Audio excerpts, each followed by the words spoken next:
Welcome to Bethel Online Education Hub. Learn anytime, anywhere. Don't forget to like, comment, share, and subscribe for more. Let's learn together, the Bethel way.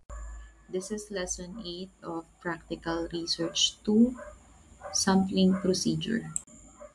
In doing your sampling procedure, what you need to know. The first step in determining the sample size is identifying the population of the topic of interest. The population is the totality of all the objects, elements, persons, and characteristic under consideration. So, unang-una, lagi nyo munang aalamin ano ba yung target market nyo or target population nyo para sa research na gagawin ninyo. There are two types of population. First one is the target population. Second is accessible population. Target population is the actual population.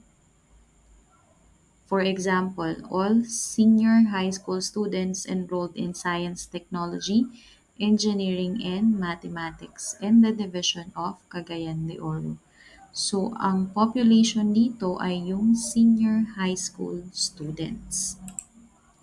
While on the other hand, accessible population is the portion of the population in which the researcher has reasonable access. For example, all senior high school enrolled STEM strand at Marayon Science High School. So kanina binanggit yung target population niya lahat ng senior high school na naka-enroll sa Marayon Science High School. So pag sinabi mong accessible population, ito naman yung magkakaroon ka ng access. Sino ba yung mga kakausapin mo? So based sa example natin, lahat ng senior high school na naka-enroll sa STEM na strand. Yun ang accessible population. Next item would be sampling. Sampling pertains to the systematic process of selecting the group to be analyzed in the research study. The goal is to get information from a group that represents the target population. So, magkaiba yung sampling at saka target population. Kung yung target population, yun yung pinaka-population kung saan included yung mga samples mo. So, halimbawa, the teachers of Bethel Christian Academy. So kapag sampling doon, pwedeng senior high school department teachers of Bethel Christian Academy. Teachers pa rin sila, pero meron ka lang specific na kailangan. Yun yung tinatawag na sampling. Kasama sila ng population, pero kapag sampling, ito na yung mga specific person na kailangan mong kuhanan ng sample or research. The representative subset of the population refers to the sample. A good sample should have characteristics of the represented population or characteristics that are within the scope of the study with fair accuracy. Halimbawa, ang research mo tungkol sa mga senior high school students. So, dapat yung sample mo at yung population mo, mga senior high school student. Hindi ka pwedeng mag-add, halimbawa ng mga older, mga senior citizen, o kaya mga um, elementary. Kasi nga, based sa research mo, kailangan mo ay senior high school student. So, doon ka lang mag stick. Huwag kang mag-a-add ng iba pang magiging sample mo or represented population mo. Here are some of the approaches in identifying sample size. So first is heuristic. This approach refers to the general rule or rule of the thumb for sample size.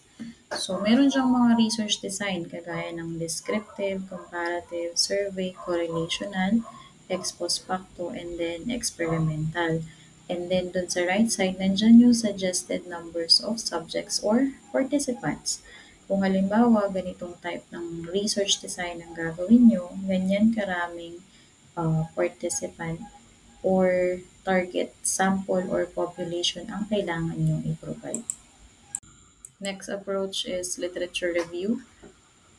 Reading similar or related literature and studies to your current research study, it increases the validity of your sampling approach. So kapag gagawa kayo ng research, laging may literature review. Kasi baka may mabasa kayo na pareho kayo ng research, tapos pwede mo siyang gawing reference para sa research study mo. Kung wala ka namang kapareho ng research, pwede ka pa rin maghanap ng literature na may kinalaman sa study mo. Although hindi siya pang research, para siyang magiging dagdag dagdag information para sa research mo. So magagamit mo siya as pangdagdag sa kung ano man yung gusto mong malaman or matuklasan. You can also use formula. Formula are being established for the computation of an acceptable sample size. These tools are also available online. Meron kasing mga research topic or research study na kailangan may formula. For example, kung gagawa kayo ng bagong gamot, kailangan may formula yun. Next is simple random sampling. It is a way of choosing individuals in which all members of the accessible population are given an equal chance to be selected. So dito ikaw na, pipili ka na kung sino yung gagawin mong participants or kung sino man yung i-interviewin mo, tatanungin mo para sa research mo. Para lahat may chance kapag simple random sampling. Kasi random, pwede kang mamili ng kahit na sino. Next is stratified random sampling. The population is first divided into strata or groups before selecting the samples. So dito, bago mo sila interviewin tungkol sa research mo or tanungin, i-divide mo muna sila into groups. Depende kung tungkol saan yung gagawin mong research. Kasi baka yung gagawin mong research, kailangan mo pala ng dalawang group ng tao. Baka kasi pang comparison yun. Normally, ang stratified ginagamit siya pag may kino-compare kayo.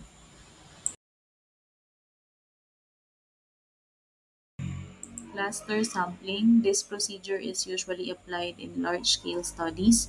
Geographical spread out of the population is a challenge and gathering information will be very time-consuming. Kapag cluster kasi, sobrang laki ng target population mo or tungkol sa isang malaking bagay kung bakit ka nagre-research. And then normally, kapag malaki siya or malawak, kailangan mong mag-go to places para makuha yung gusto mong sagot.